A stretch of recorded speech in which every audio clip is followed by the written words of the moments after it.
6 వచనం 21 ప్రియులారా మనం చూసినట్లయితే ఇక్కడ రూట్ గురించి రాయబడింది. డీప్ రూట్ గురించి యేసు గురించి చెప్పామన్నమాట.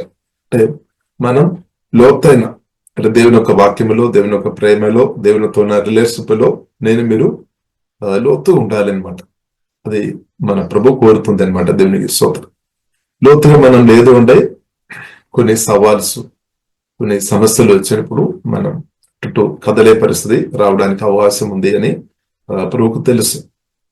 కాబట్టి ప్రియులారా మనం ప్రార్థన చేస్తాం. దేవా నన్ను వాక్యములో, ప్రభువా మీ ప్రేమలో లోతుగా పరిశుద్ధాత్మ దేవా నన్ను నడిపించమని ప్రియులారా మనం ప్రార్థన చేయాలి. ఎందుకంటే ఇది మనకు స్వయంగా మన సొంత శక్తిలో, సొంత బుద్ధిలో అది సాధ్యం కాదు.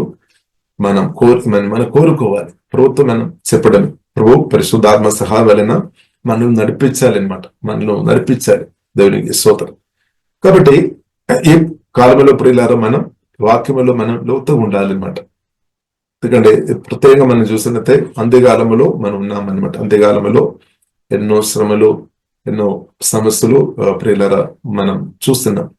కాబట్టి ఈ కాలంలో ప్రియులారా మనం ఎక్కువ లోతు పరిశుద్ధాత్మదేవుడు మన వాక్యములో గాని దేవుని ప్రేమలో చాలా డీప్ గా పరిశుద్ధాత్మదేవుడు నడిపిస్తాడు.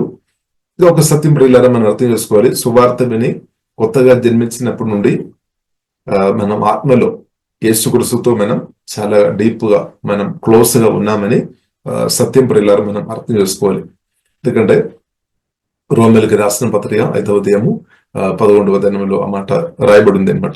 యేసుక్రీస్తుతో మనం వండర్ఫుల్ న్యూ రిలేషన్షిప్ లో సువార్త రక్షణ పొందిన మనందరం యేసుక్రీస్తుతో వండర్ఫుల్ న్యూ రిలేషన్షిప్ లో ప్రియులారా మనం చాలా క్లోజ్ గా మన ఆత్మ యేసే ఆత్మ ఇప్పుడు ఒకటి ఉన్నామన్నమాట.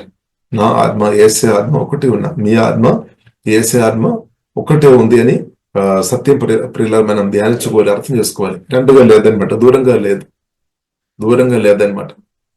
పరిశుద్ధాత్మ వలన మన ఆత్మ యేసే ఆత్మ ఒకటి అంటే ఉంది అని ప్రియులారా మన అది ఎల్లప్పుడూ మనం అర్థం చేసుకోవాలి, ధ్యానించుకోవాలి అనమాట. దేవునికి స్తోత్రం.